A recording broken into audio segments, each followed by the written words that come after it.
শেখ হাসিনা দেশে ফিরছেন, অর্থাৎ তাকে ফেরানোর জন্য সব রকমের চেষ্টা করা হচ্ছে এবং এই চেষ্টা করছে ভারত। কারণ গত 6 তারিখে জয় যখন তাদের পারিবারিক সিদ্ধান্ত দেন যে শেখ হাসিনা আর কখনো রাজনীতিতে ফিরবেন না, তারপরে 8 তারিখেই আবার তিনি বলেন যে নির্বাচন হইলে শেখ হাসিনা দেশে ফিরবেন। আবার 10 তারিখে তিনি বলেন যে শেখ হাসিনা এখনো পর্যন্ত দেশের প্রধানমন্ত্রী। এইটাই প্রমাণ করে যে এটা ভারতের এজেন্ডা যে শেখ হাসিনাকে দেশে ফেরাতে হবে। কারণ এই বাংলাদেশে, উপমহাদেশে ইন্ডিয়ার একমাত্র আনুগত্যশীল সরকার হলো আওয়ামী লীগ সরকার, এবং বাংলাদেশে তাদের রিজিম যদি টিকায় রাখতে হয় তাহলে শেখ হাসিনাকে ফিরাতে হবে।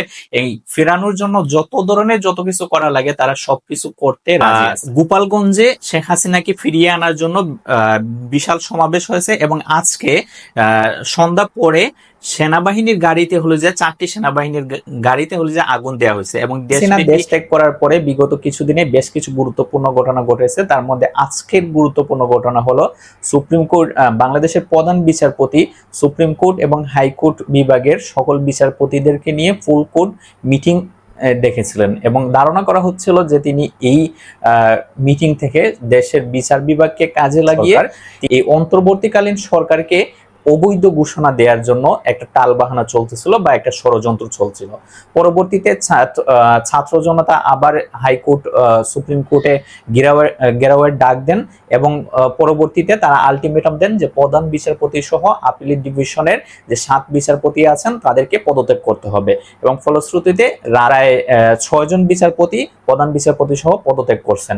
দ্বিতীয় যে উল্লেখযোগ্য ঘটনা, আজকে চট্টগ্রাম এবং ঢাকার শাহবাগে সংখ্যালঘুদের উপর নির্যাতনের প্রতিবাদে বিক্ষোভ সমাবেশ হয়েছে এবং এটা শেখ হাসিনা দেশে ফিরছেন। সর্বপ্রথম এই সংবাদটা 8 আগস্ট ডয়েচ ভেলেকে দেয়া এক সাক্ষাৎকারে সজীব ওয়াজেদ জয়, অর্থাৎ সাবেক প্রধানমন্ত্রী স্বৈরাচারী শেখ হাসিনার পুত্র সজীব ওয়াজেদ জয়, তিনি ডয়েচ ভেলেকে বলেছেন যে 5 আগস্ট সজীব ওয়াজেদ জয় তার নিজের ফেসবুক টাইমলাইনে এসে একটা পোস্ট করেছিলেন। তিনি ওই জায়গায় বলেন যে আমার মা পদত্যাগ করছেন এবং পদত্যাগ করার পরে আপনাদের কি হবে, অর্থাৎ বাঙালি জাতির বাংলাদেশিদের কি হবে সেটা তার এবং তার মায়ের কিংবা তাদের পরিবারের কোনো মাথা ব্যথার বিষয় না। অর্থাৎ বাঙালিরা কিভাবে থাকবে, তার দলের মানুষ কিভাবে থাকবে, এতদিন যারা আওয়ামী লীগকে সাপোর্ট দিছে সেটা তাদের মাথা ব্যথার কোনো বিষয় না। কিন্তু 6 আগস্ট আবার তিনি এসে বলেন যে আমরা শেখ হাসিনা এখনো মারা যান নাই, আমরা আসি। আওয়ামী লীগের নেতাকর্মীদের উদ্দেশ্যে তিনি বলছেন যে আপনারা ভয় পাবেন না, আমরা আবার রিজে ফিরে আসবো। এতটুকু পর্যন্ত এবং ওই দিন পর্যন্ত তিনি ঘোষণা করেছিলেন যে শেখ হাসিনা আর রাজনীতিতে ফিরবেন না। তিনি অনেক হতাশ হয়েছেন।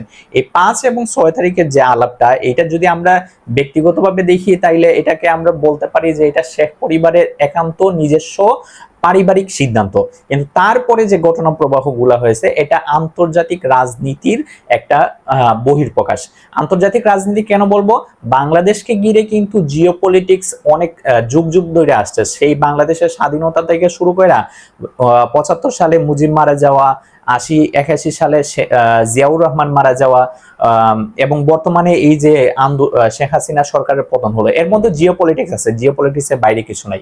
কিন্তু শেখ হাসিনা দেশে ফিরবেন বা তাকে দেশে ফেরানোর জন্য যে পায়তারাটা যে বা যারা করছে, এটা ওপেন সিক্রেট যে এটা ভারত করতেছে, ভারত চাইতেছে। কারণ এই বাংলাদেশে এই ভূখণ্ডে তাদের জন্য, ভারতের জন্য শেখ হাসিনা ছাড়া অন্য কোনো সরকার বা অন্য কোনো গভর্নমেন্টকে তারা হলো যে বিশ্বাস করতে পারে না। শেখ হাসিনা পদত্যাগ করেন নাই বা শেখ হাসিনাকে দেশে ফেরানোর যে পায়তারাটা শুরু হয়েছে মূলত হলো যে 8 আগস্ট থেকে। 8 আগস্ট ডয়েচ ভেলেকে দেয়া এক সাক্ষাৎকারে সজীব ওয়াজেদ জয় তিনি হলে যে বলছেন যে প্রধানমন্ত্রী হলে যে তিনি পদত্যাগ করেন নাই, আর তিনি পদত্যাগ করার কথা চিন্তা ভাবনা করতেছিলেন তার আগের দিন রাত থেকে, অর্থাৎ 4 আগস্ট রাত থেকে।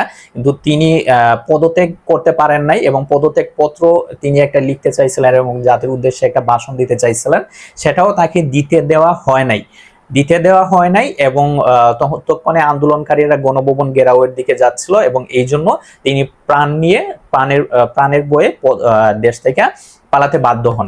10 তারিখে গিয়ে তিনি রয়টার্সকে একটা সাক্ষাৎকার দেন এবং সেই জায়গায় তিনি বলছেন যে তার মা এখনো বাংলাদেশে, অর্থাৎ শেখ হাসিনা এখনো বাংলাদেশের প্রধানমন্ত্রী, তিনি পদত্যাগ করেন নাই, সুতরাং তিনি বাংলাদেশের প্রধানমন্ত্রী।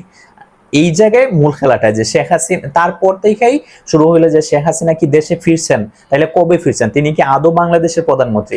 রাষ্ট্রপতি যে অধ্যাদেশ জারি করছেন বা রাষ্ট্রপতি যে আদেশ জারি করছেন সেই জায়গায় তিনি বলছেন যে সংবিধানের 48-এর 3 অনুচ্ছেদ অনুযায়ী তিনি বাংলাদেশের জাতীয় যে সংসদ অর্থাৎ দ্বাদশ জাতীয় সংসদ এটাকে ভেঙে দিয়েছেন বা বিলুপ্ত ঘোষণা করছেন। এখন কথা হইলো একটা দেশের প্রধানমন্ত্রীর তো একটা সংসদের প্রধানমন্ত্রী, অর্থাৎ শেখ হাসিনা দ্বাদশ জাতীয় সংসদের প্রধানমন্ত্রী।